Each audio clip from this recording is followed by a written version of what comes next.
Slightly mistimed balloon landing there. Maybe we're in separate balloons this time.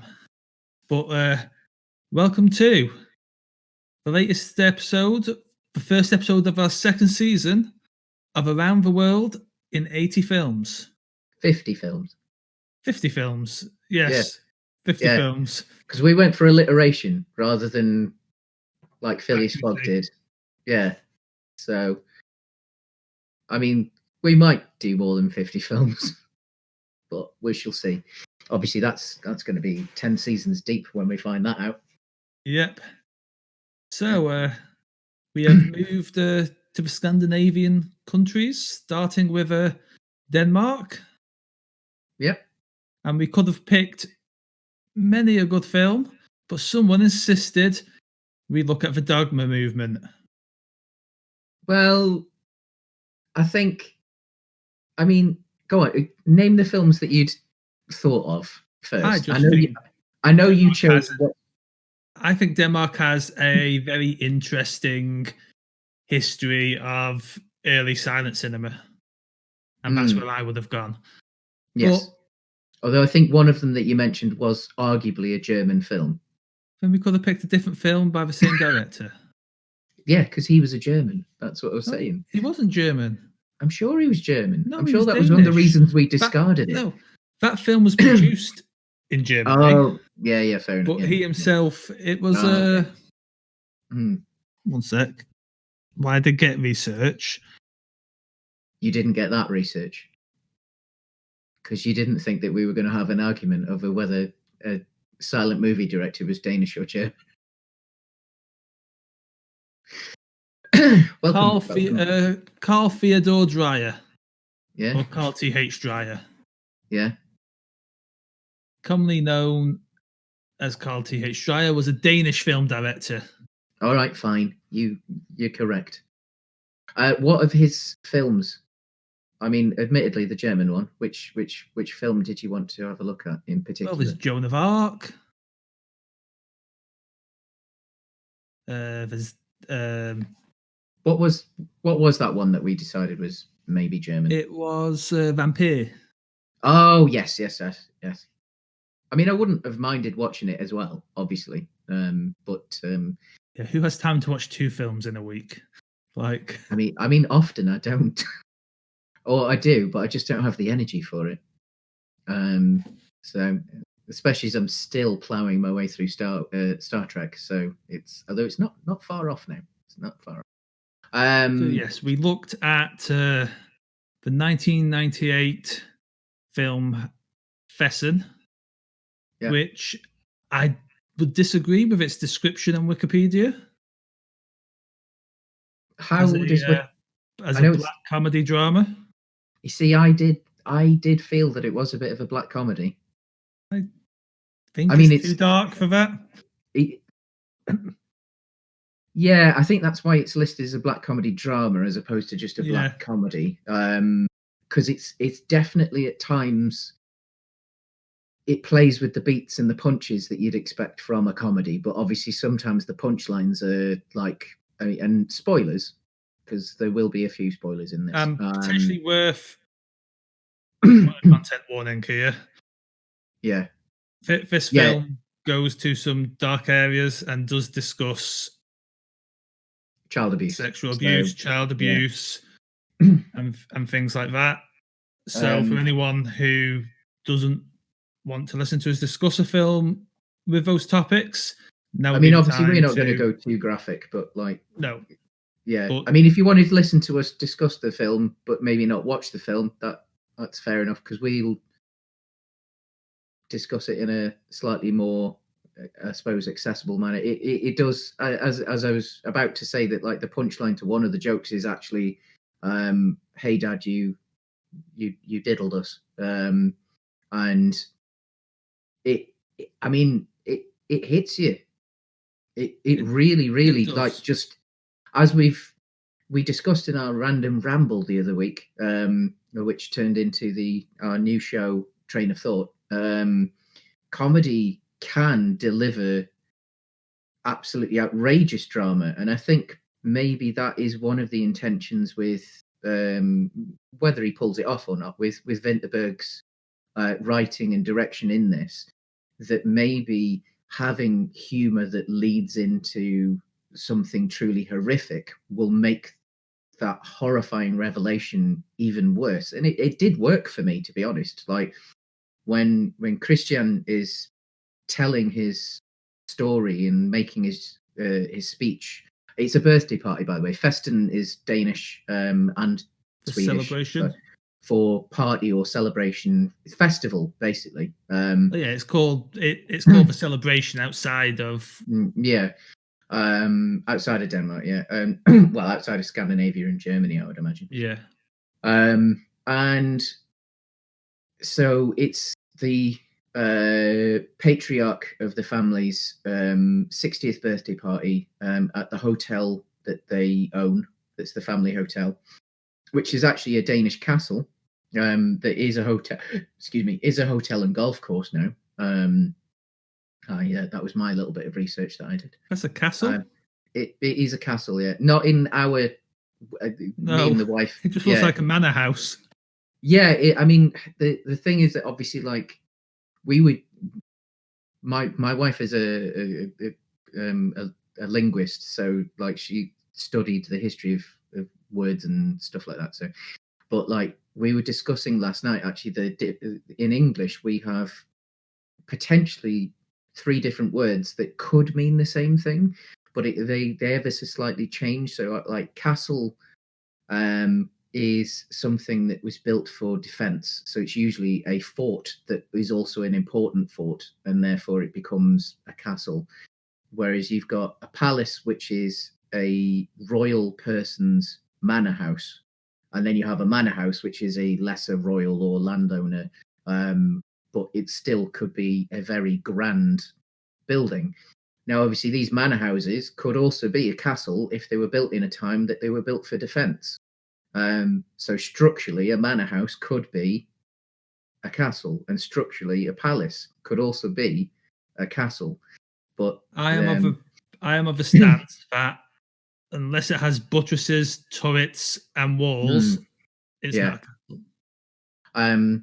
Whereas obviously in other languages they might not necessarily have that nuance to define what's the difference between a castle and castle. Because obviously, like in German, it'd be just Schloss. Which would cover all of them. And in Danish, it's Skos, I think, Skoss or something like that. And so this is one of them. Anyway, Danish language lesson over.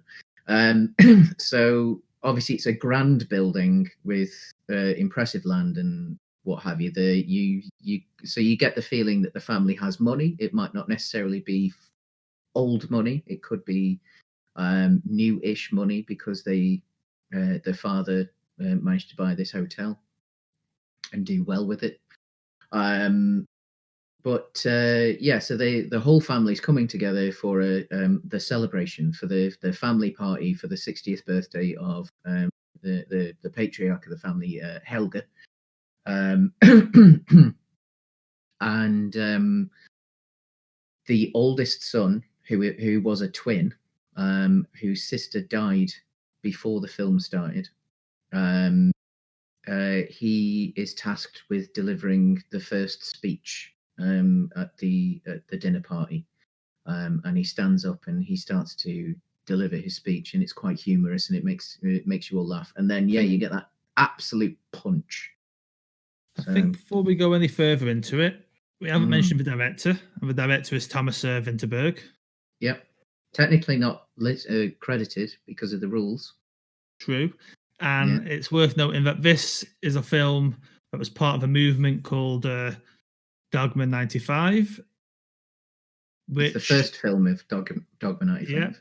Which the point of is to make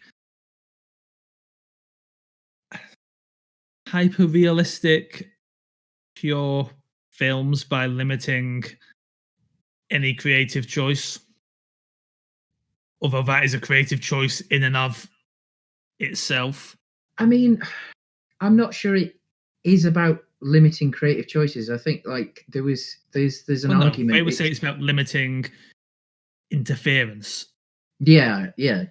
I'd agree with that. I think there's also an element of trying to make it accessible as well, because obviously this was in the pre-digital era when making a film was still out like egregiously expensive. So if you were an amateur filmmaker or something, like it was still a question of literally using film or tape, and obviously tape looked awful.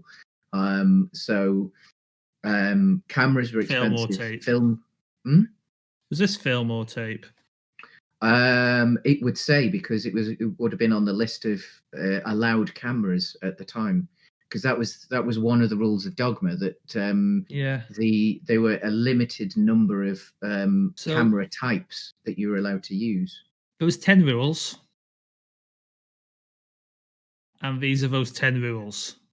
They have been amended over time. Shooting must be done on location. Props and sets must not be brought in. If a particular prop is necessary, a location must be chosen where the prop is found. I'll be upfront.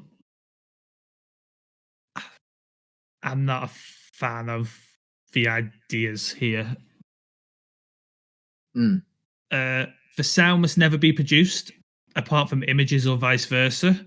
Music must not be used unless it occurs where the scene is being shot. The camera must be handheld.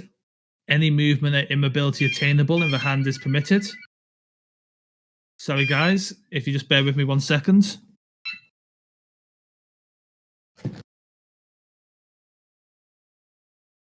We saw James's Batman pajamas there. I'll bring it up when he comes back. Another set of films about grief and very dark things. But yeah, I imagine this bit's going to get cut, if I remember. Again, I need to put a big banner here. Please remember to cut this. Edit it out. There we go. Batman in his flat cap. As you may have noticed, James doesn't particularly like the idea of Dogma, and he had very negative memories of Festen. So getting him to agree to this was difficult. I had to make many trades. He's chosen the whole of Scandinavia except for Denmark. So look forward to that. Joking aside, there's some good films coming. Many of which I've not seen. Neither of us have. So the certainly for Norway, Finland, and Sweden, I've not seen those 3 films yet. So when we record those episodes, it's going to be nice and fresh. And first opinions. Iceland, which will be the last episode of the series, we are still to decide on, although we think we might go for something a bit fun, because we are aware that yet again we seem to have picked some relatively dark films for Around the World in 50 Films Season 2, much like we did for Season 1 in the United Kingdom. So yeah. Sorry about that, people. It's all right. We've had a good conversation about how you're wearing some Batman pajamas with your flat cap. Yeah. And how Batman is also a tale of dark and misery. Yes, it's very much the like dressed up because you're on because the camera covers this, but I can't be bothered getting out of my pajama bottoms this morning because I'm not leaving the house today. So it's all right. I'm wearing a pair of shorts that are slightly too big for me, and I haven't put a belt on. So if I were to stand up, then there might be some gratuitous nudity. Speaking of which, in Festen. Yes. But so 2, we've gone over. Rule 3, the camera must be handheld. Any movement or immobility attainable in the hand is permitted, which is why this film has a very home video shot. Yeah, because it's obviously we mentioned that there was a limited scope for which cameras you're allowed to use or the type of cameras. This is in 4:3 ratio, so this is in the old Academy ratio, or what we think of as old TV ratio now, which does obviously, when you're shooting a film, it does offer some different challenges. I think we mentioned it when we talked about what was it? It was in double feature, wasn't it? When we mentioned The Artist, that actually filming in 4:3 now, in particular, because everyone shoots in widescreen now, unless you're Zack Schneider. It's an art form in itself. Chris Nolan. Yeah, true. Although I think he always thinks, well, what's it going to look like in the 16:9 as well? Yeah, so like there's some interesting shots. Some of them don't work, obviously, because they are a bit too jittery. But at the same time, very few of them work. I was pleasantly surprised, to be honest. I thought there was some like odd choices with some of the camera movement, like we've just mentioned. Like it looks like a home video of someone's 60th birthday party, for better or worse. But some of it, I quite like the way that it's done. Like I know, obviously, in going back to season 1 of this, like we in Get Carter, we commented on the scene in the manor house where they're all playing cards, and there's a very deliberate like step back for the camera, like it's almost an observer watching things, and so and Carter's positioned in a to almost be secondary to the camera as well. And I felt that some of Festen's shoot style did have a similar effect. Obviously, there's a lot more of it, because, as you say, it has that sort of home video feel. But it's also like, at the same time, it still feels like a film. It's not like, say, watching like a found footage thing, even a really good found footage thing like Cloverfield. It's but then obviously it is the first film in that, so I suppose they were playing around and seeing what they could get away with. So rule 4 is the film must be in colour, and special lighting is not acceptable. If there's too little light for exposure, the scene must be cut or a single lamp be attached to the camera. Now this is interesting, because light is where they cheated. Like there's a moment you kind of see what feels like whoever's holding the camera light a candle in shot, kind of set exposure, and then move away.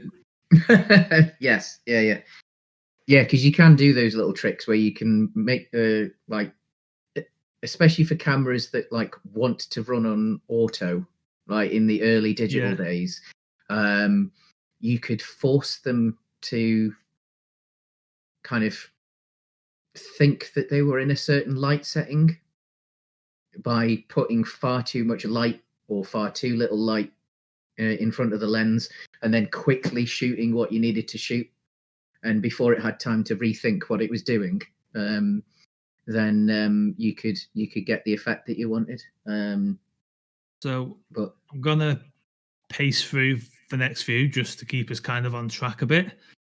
Optical work and filters are forbidden. The film must not contain superficial action. Murders, weapons, etc. must not occur. Temporal and geographical alienation are forbidden. You can't move to another location. You have to be here and now. Genre movies are not acceptable. I'm going to go through the last two, but I want to come back to point 9 in a second. The film format must be Academy 35. The director must not be credited. So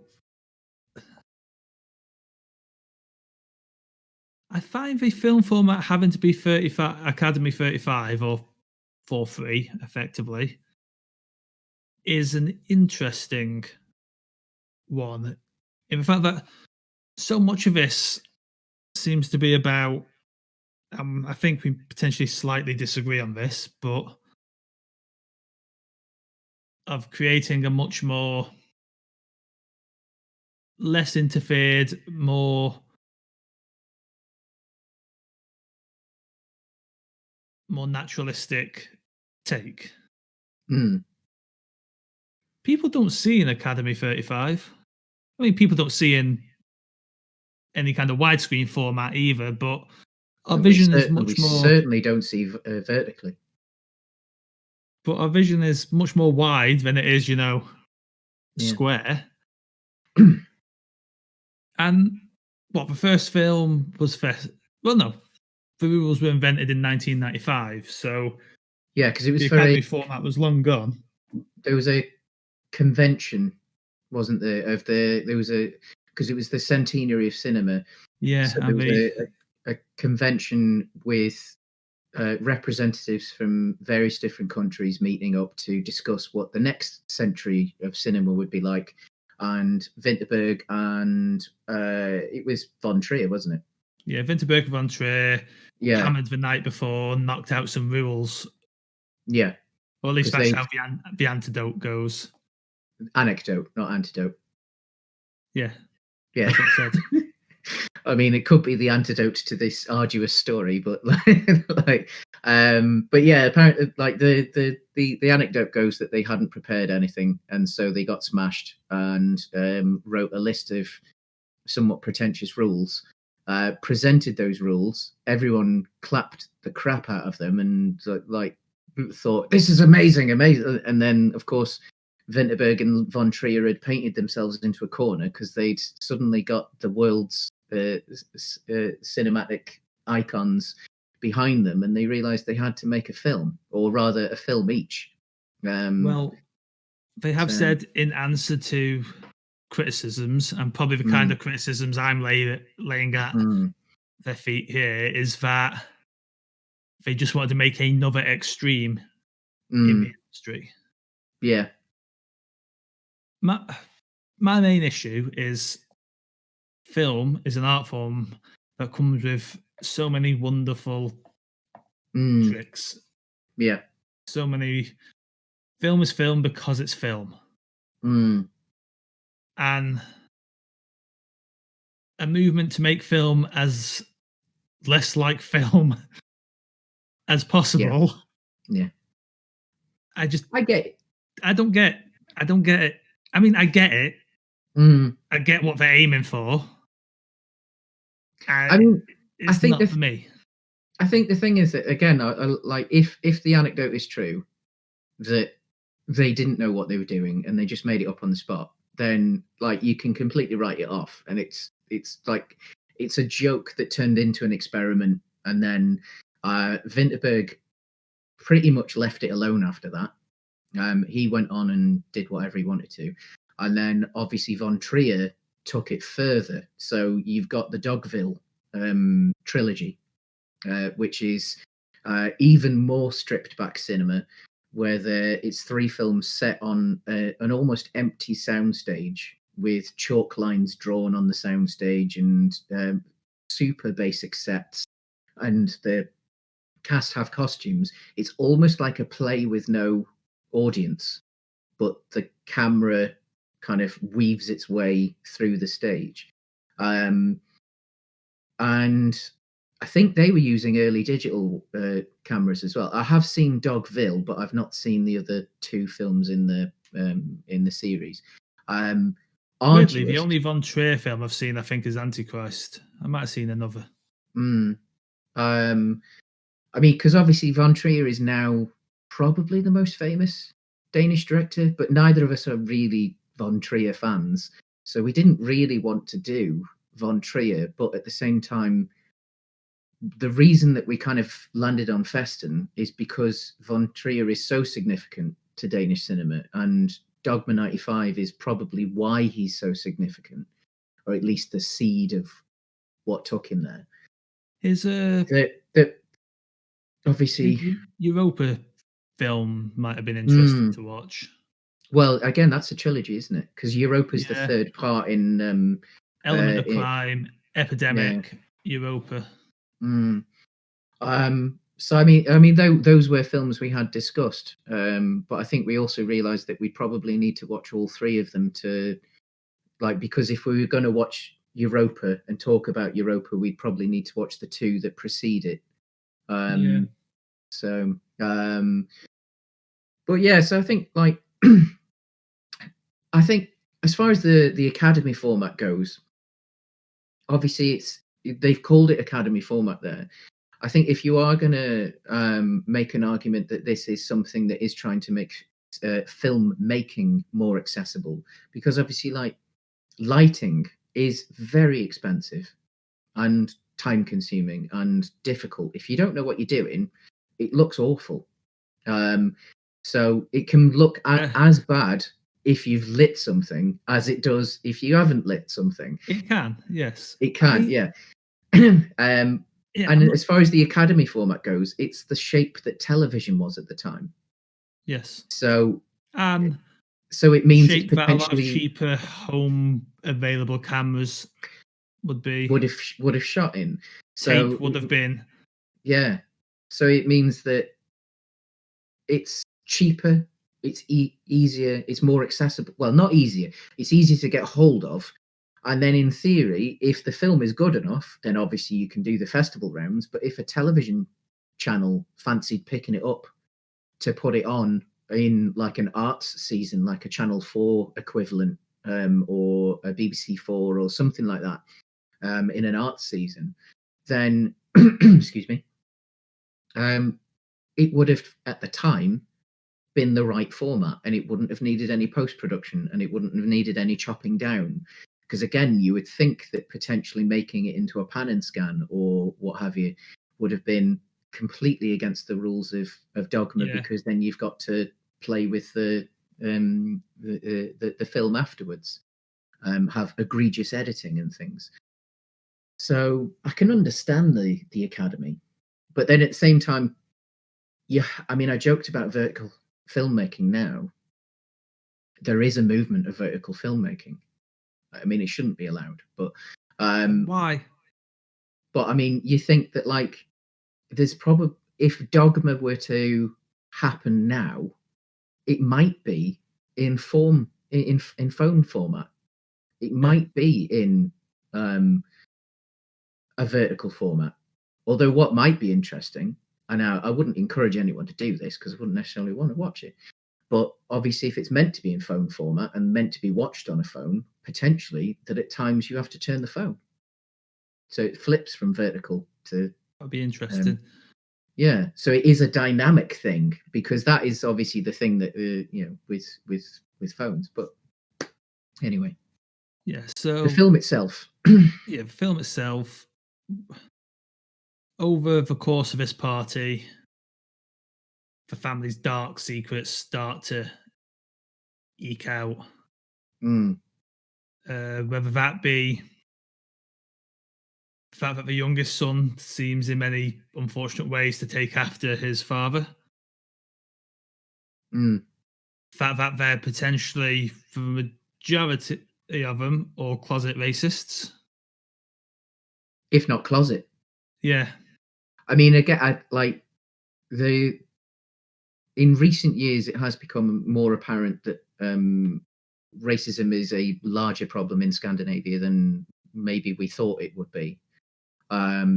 So I think potentially that was a deliberate thing on Vinterberg's part there to make a social comment, which is actually quite refreshing. You find this out through the trigger of one of the children, children, they're in their 20s. I'd put them in their 30s. Well, the marriage is supposed to only be 30 years. Oh yeah, you're right. Yeah, so like, although They all look significantly older then. Yeah, they all look way more weathered than you'd think. But then that could be because of the rules of Dogma. That, like, because you can't light it correctly, because you have to use this basic camera. In theory, they've done their own makeup. If they are wearing makeup, they've done their own makeup. Yeah, they've also had varying degrees of a traumatic childhood. Yeah, so like, I mean, so they've all had a difficult-ish life, and so like, yeah, the surviving daughter, who wasn't one of the twins, her boyfriend Middle turns child. up. Yeah, I think she's the middle child. Yeah, so and he's a black American, and when he first turns up, the youngest sibling, Michael, who is the one that you referred to as being uncomfortably close in character to the father, immediately reveals that he's a racist, and like presumes that he's here to play some jazz or something. And he's like, "No, we don't need any music. We don't need any music. Go on, be gone. We don't want you here, etc." And It's when he also worth finds, noting at this point that he's also abusive as well yeah, as yeah, racist. oh yeah, he's abusive to his wife. Although he To doesn't. One of the waitresses that he had a fling with at a previous a year party. before. I mean, there was a lovely little touch there, because at the beginning of the film, when they turn up and he's speaking to the receptionist and the hotel manager, I suppose, like, he said, "I'm sorry about what happened last year. It was because I was on the schnapps." Yeah. And so he's very deliberately staying away from schnapps in particular for the whole film. So it's just water, water, water, water, a little bit of beer, red wine, red wine, red wine. And then when everything goes tits up, he gets a bottle of schnapps. And that's when you know that it's all going to start going crazy, because like they'd sown that seed. And like, there's a through line as well of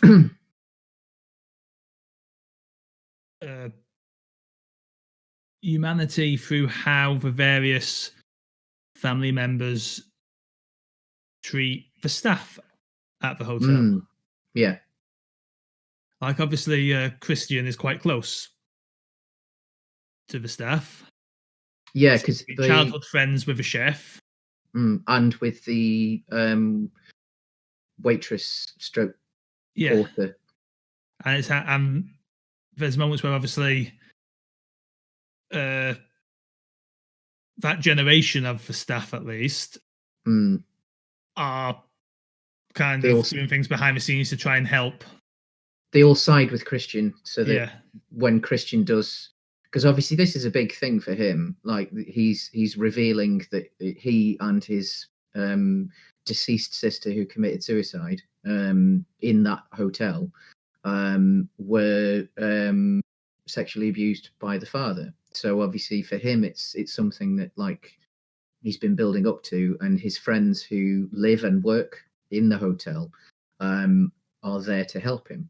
And so, like, the chef is managing when the food goes out so that Christian has enough time to make the speech he needs to make, and eggs him on along the way, and then organizes all the staff to steal the car keys of the various guests, so that after Christian drops the bomb but doesn't drop it potentially big enough, that none of them can leave. And so there's a lovely sense of, like, that they are the real family. That the family that we're looking at isn't necessarily actually the family that we really should be looking at. There's a moment towards the end of the film, after it's all come out and they've gone to, I think that's an interesting theme running through the film. Mm. The deflation, as in that all this gets revealed to no real effect. Yeah.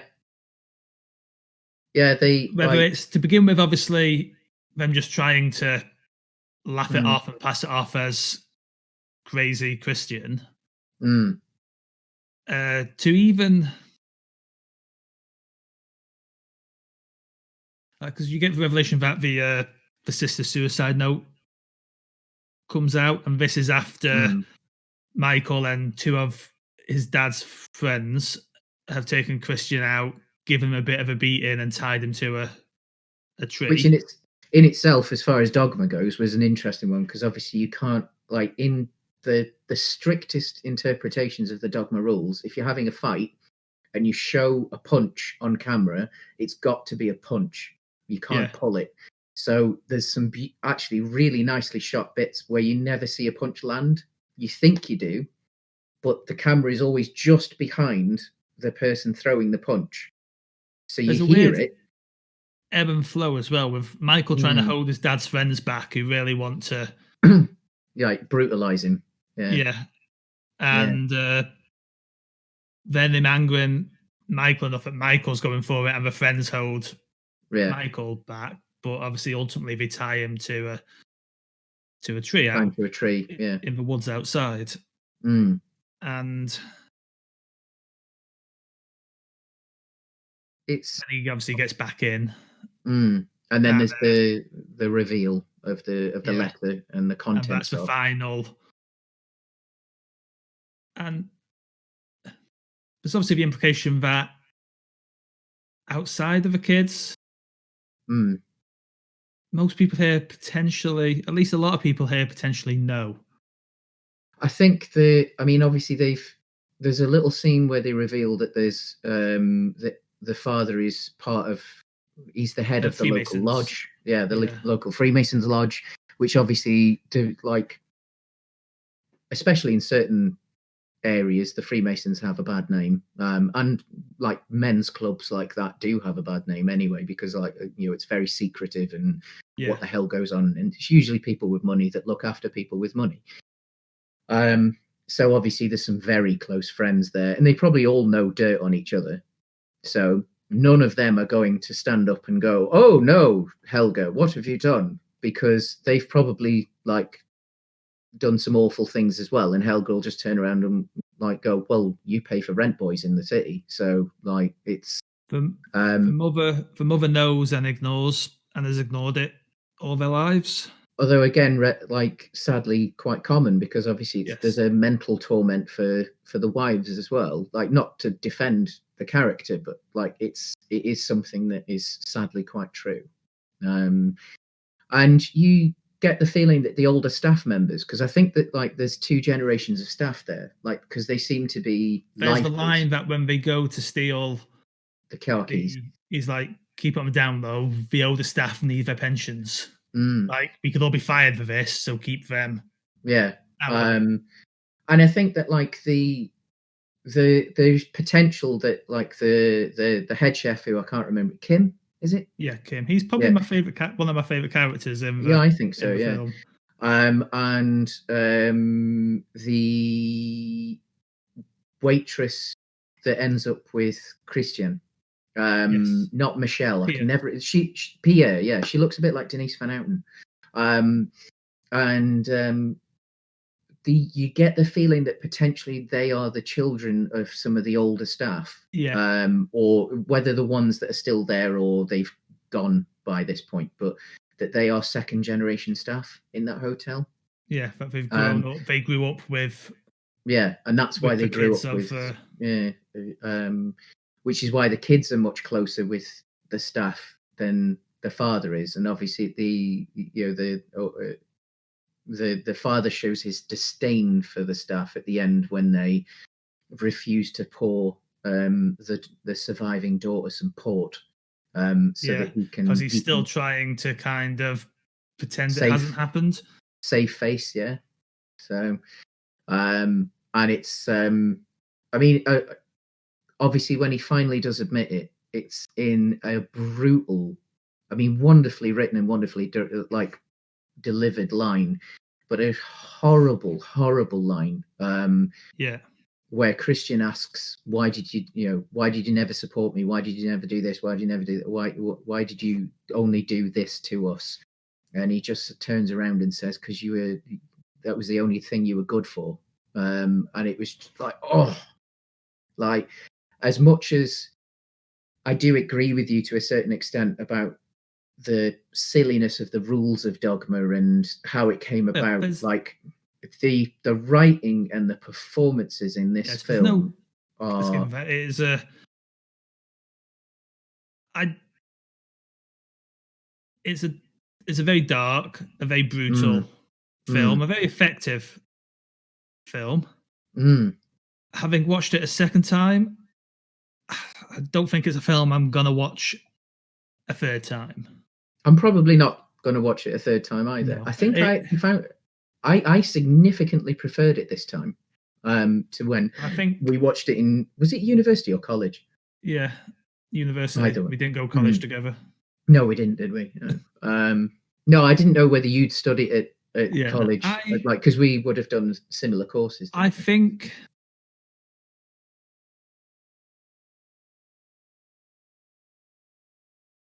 I don't think I was as negative on it as I thought I was going to be.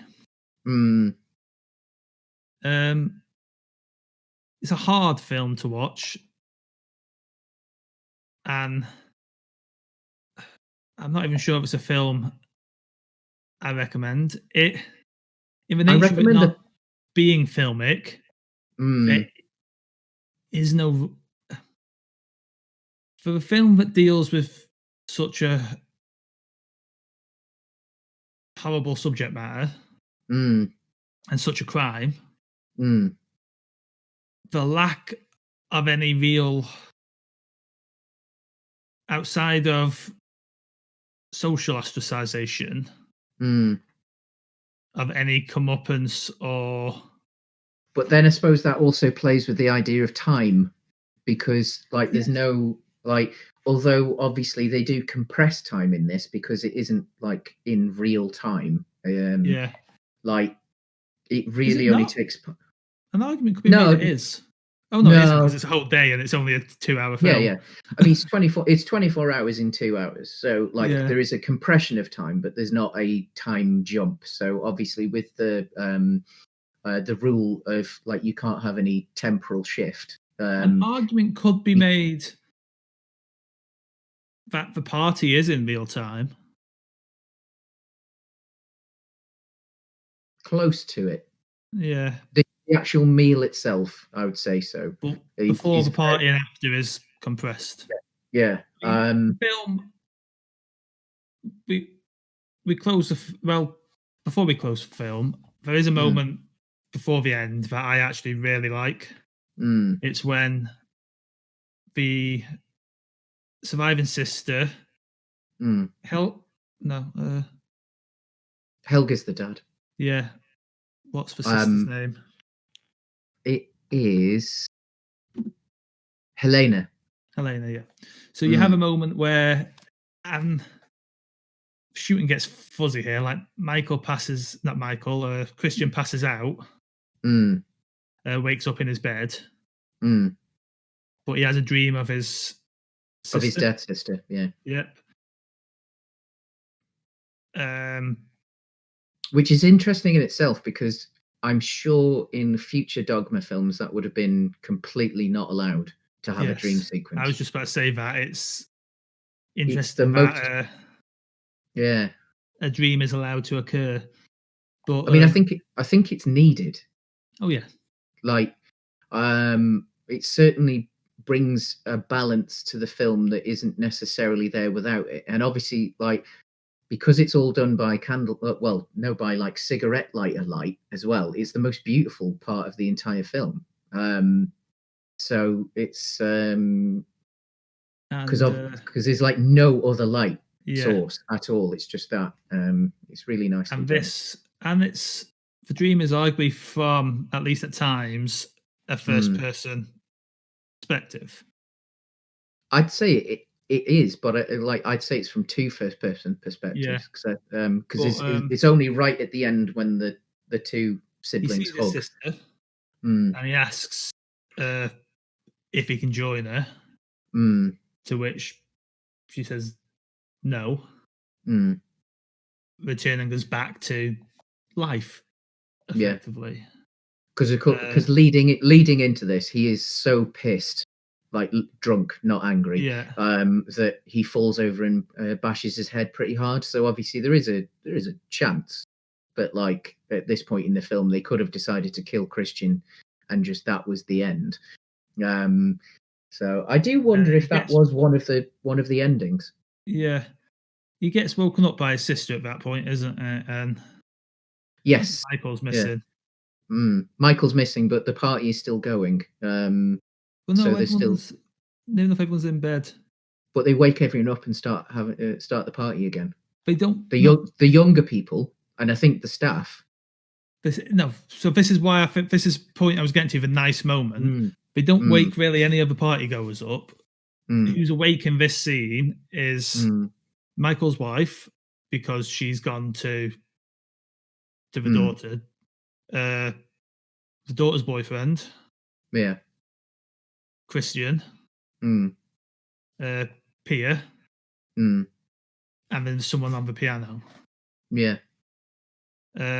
It's just those awake and having what's a happy moment. Yeah, I suppose with they're dancing together. It's for siblings who potentially want to be in each other's lives. It's the siblings who got away, because in the story, both Christian and Michael have attempted to follow their father's footsteps and go into hospitality of some sort.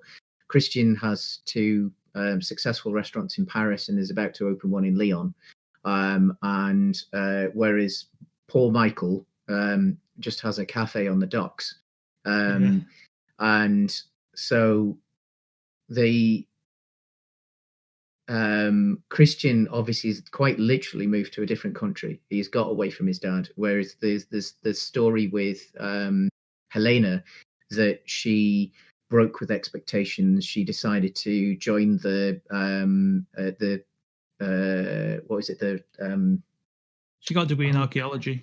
She got anthropology rather than law. She joined the Socialist Party in university. And there is the implication. She's had a series of black boyfriends. There is also the implication that a good few members of his family would be sympathetic to the Nazis or fascism. Yeah. And that's why her joining the Socialist Party is again such a extreme. But then obviously, I mean, it seems ridiculous to say it, but like this film is 23 years old now. Yeah. And the family moved into the hotel in the early 70s. Their marriage was 30 years old at that point, by the time of the film. So the father and the mother had been married since 1968, which is really only 20-something years removed from the war.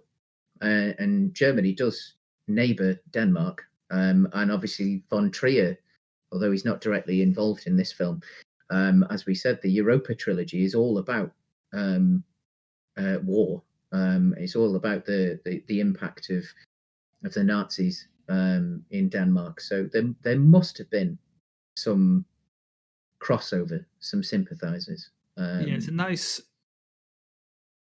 nice moment of relief, this scene with the dancing and it's cathartic.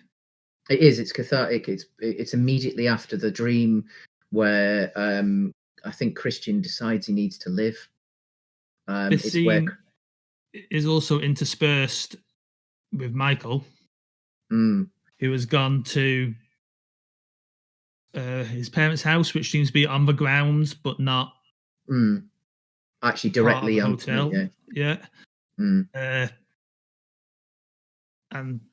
starts to kick the shit out of his dad. Although only just enough to keep him down, because he obviously still like it's a nicely done moment where he's full of anger and realizes what a bastard his dad is, and like how bad of an impact his upbringing has had, but still can't quite bring him to injure him. There's a part of it that feels like it's anger at the mirror his dad is holding up to himself, as opposed to necessarily an anger for what the dad has actually done. Well, I mean, he was the one of the children as the youngest child, and they mention it, that was actually sent to boarding school. So he's the one that whereas Christian and Helena have chosen to move away, he's the one that was forced to move away and has always wanted the love of his parents and wanted he's the black attention, sheep of a family, but not necessarily even like by his own choice. But also because of that, he's also the one least negatively impacted by the family's dark side. Yeah. But most negatively impacted by the fact that he didn't experience the love of the family as well. So it's like, it's a horrible mess. A horrible mess.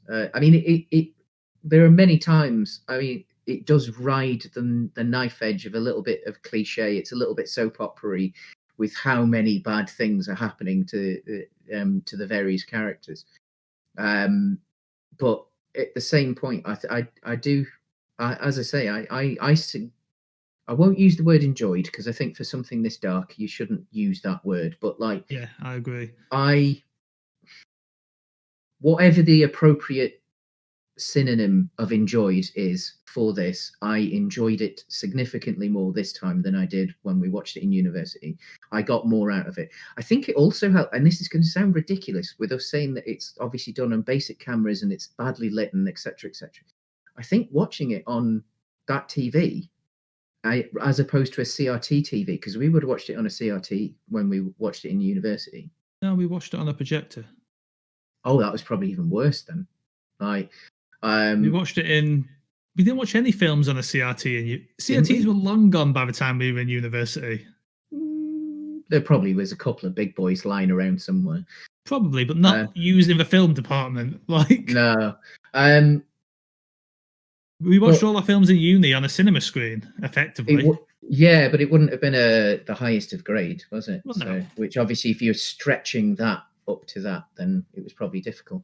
Whereas I think because of things like HDR, like my TV obviously is going to, and same with yours, it's going to force a little bit of extra colour in, and a little bit of extra light, and obviously a bit of extra darkness as well. No, HDR only works if what you're watching has HDR baked into its coding. But only if, but then potentially if the app is HDR friendly, it wouldn't be. What you'll have had a bit of upscaling. Yeah, there is that. Definitely. There wouldn't have been any artificial. Artificial HDR would make that film look awful. Yeah, but you would have had a bit of. You would have had a bit of 4K upscaling. Yeah, and that, and obviously colors are just. I mean, HDR or not, colors on these screens nowadays are significantly better. So yeah, I think actually it looks better now. I found myself, and again, enjoyment isn't the right word for a film like this. No, but I can't quite think of the word that's suitable. Enjoyment adjacent. I found the film better as it went along. Yeah. And by the end of it, pardon me. That's all right. Yeah. I mean, it ends on a breakfast. We've all woken up the next day. There's this, again, there's the siblings being quite pleasant with each other over breakfast. And some of the rest of the family are there. And then the mum and dad come in. And he gives an apology of sorts. Yeah, I don't think it's something you can apologise for. But yeah, No. he tries an apology because Michael lives up to his promise from the night before.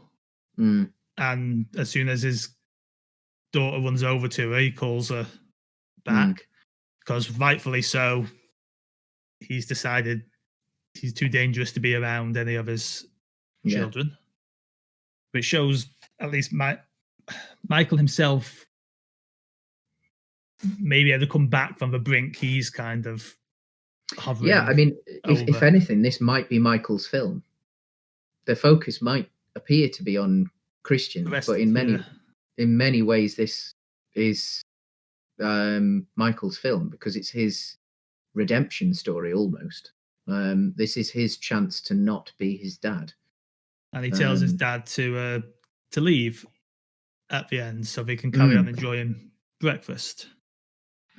But he does it in a nice, delicate way, like because obviously Christian does have a temper issue, and I think if Michael does have a temper issue, and I think if he just stood up and like shouted, like "fuck off, Dad, let's get out of here."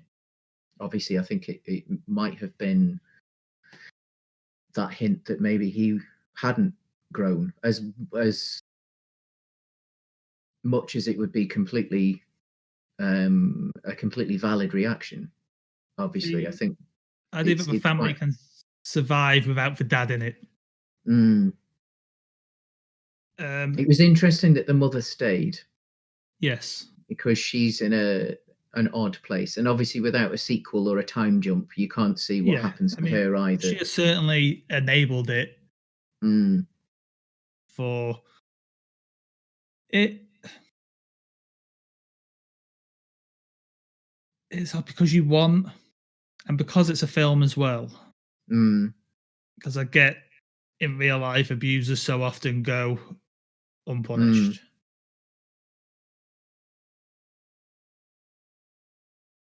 But you want a comeuppance. You want you want to find out what happens. Yeah, and you want the monster punished, right? That he's done horrendous things to his children. But the film doesn't give you that. But and then again, with the rules of the time, temporal shift thing, in keeping with that drive for a more naturalistic film. I suppose it is realistic, though. I mean, like nothing would have happened. Like if it were real, nothing at that point by breakfast would have happened. It's going to be a long, slow process. I wonder if my desire to not watch this film again, because as we know, I've been putting it off. Yeah, we both watched it yesterday. Yeah. I wonder if that came from not technically not liking the film, but potentially not wanting to experience or live through the film.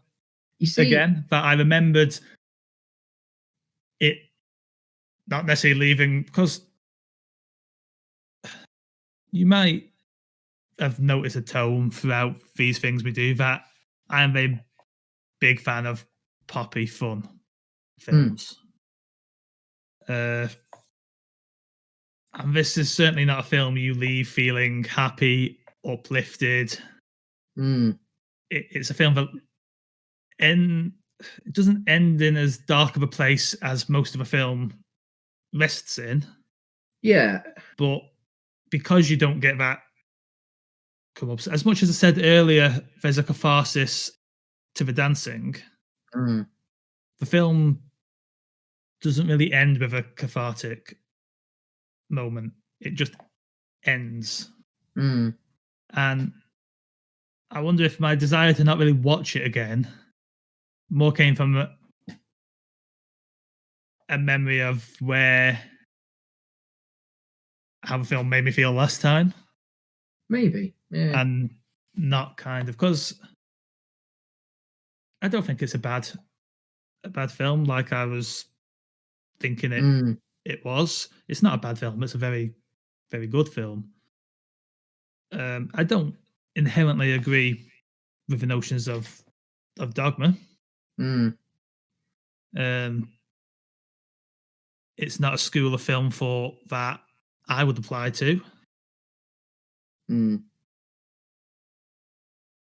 But it is a good film. Although it's a very harrowing film. Oh yeah, incredibly harrowing. Although I think it comes in a time where filmmakers as a whole, like from the very late 80s until possibly the early 2010s, like non-mainstream cinema was dominated by depression. Deliberately, it was a challenge almost to make films that would make you feel bad. Like, can you make a film about loss and something that's harrowing? And with a lot of them, they went too far. Like, I mean, obviously with this, it's a story about really, like, again, horribly real things, but it doesn't go too far with it. Whereas, like, obviously there's films like, say, Irreversible, which go a bit too far with the graphic violence, I think. But then I'm not a Gaspar Noé fan either. I think, like, his films are just, like, they get progressively worse. Or whether it be like realistic sex scenes in certain films, which became just a way of selling films.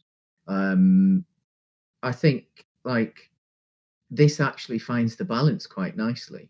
And yeah, sure, it's through the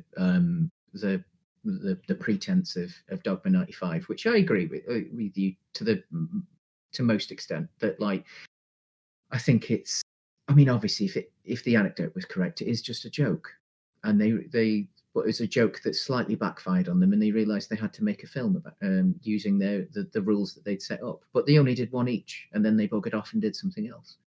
But at the same point, it does offer challenges, and it does offer like opportunity. Yeah.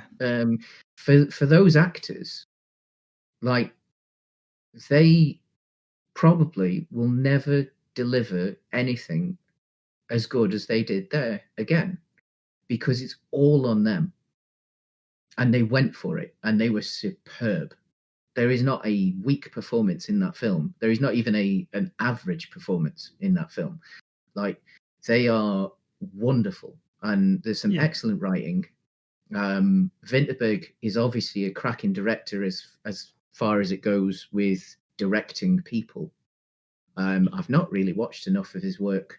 No, outside of Dogma, to be honest, to comment on. Yeah.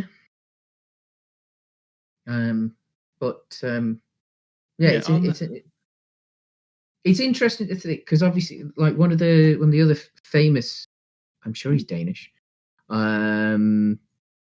Just give us a sec.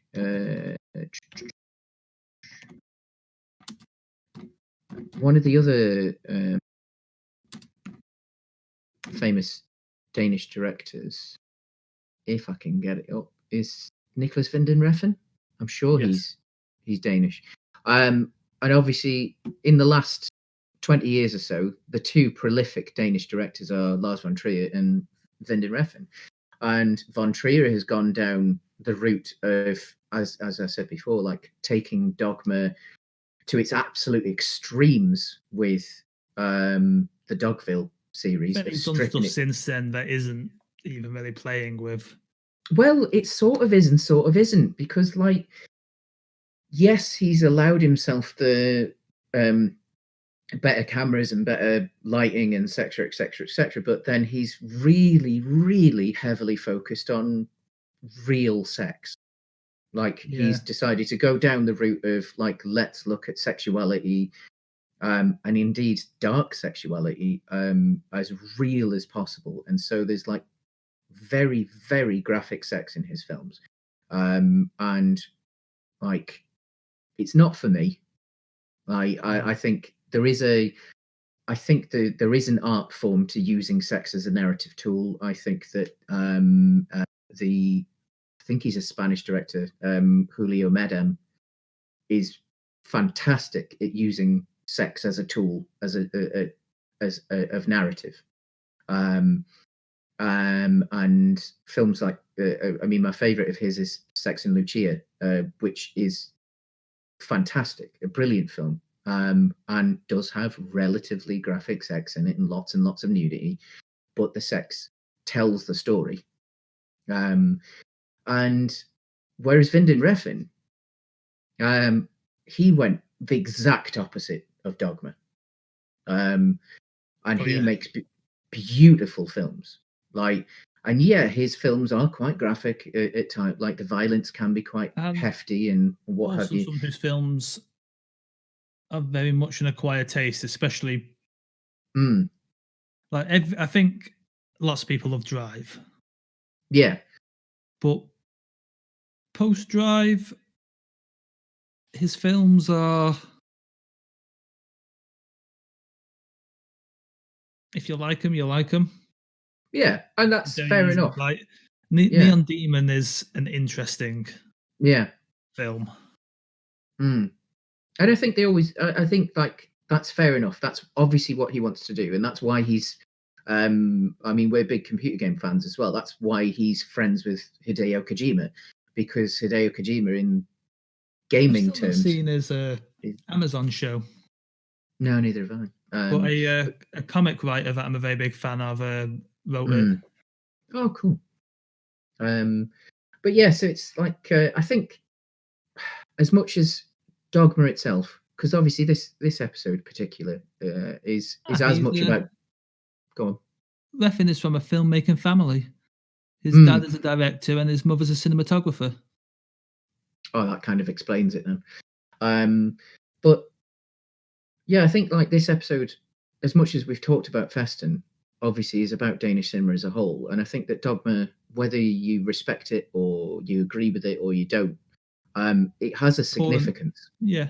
It's incredibly important for Danish cinema and arguably cinema as a whole.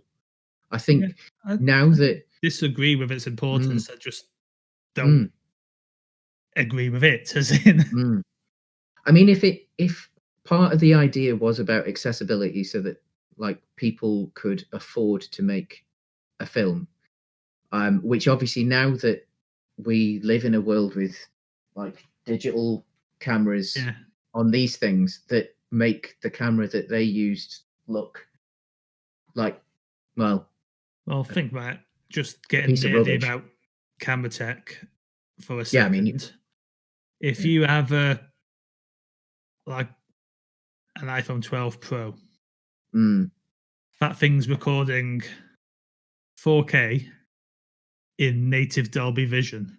Like, it's. So nowadays, you've got a tool in your pocket that, like, you still would struggle if you don't know how to light with lighting, but that means that you could make something close to using the Dogma rules, but with a mobile phone, and you could label it as you've been inspired by Dogma, even if it isn't officially a Dogma film. To make something like this, where if you know that you've written a great film and you've got the actors that can perform it well, then you can make something that actually looks quite nice and potentially get it into festivals and into small local cinemas and maybe even on TV. And I think if that's the legacy that Dogma has, even if it's shared with others, I mean, I think George Lucas is partly to celebrate for this as well.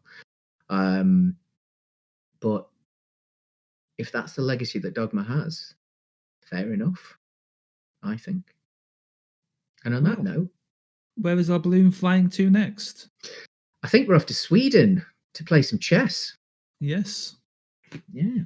I think that gives away what we're watching next week. Probably. Yeah. Well, see you next time. Yes. See you next time. And thank you very much.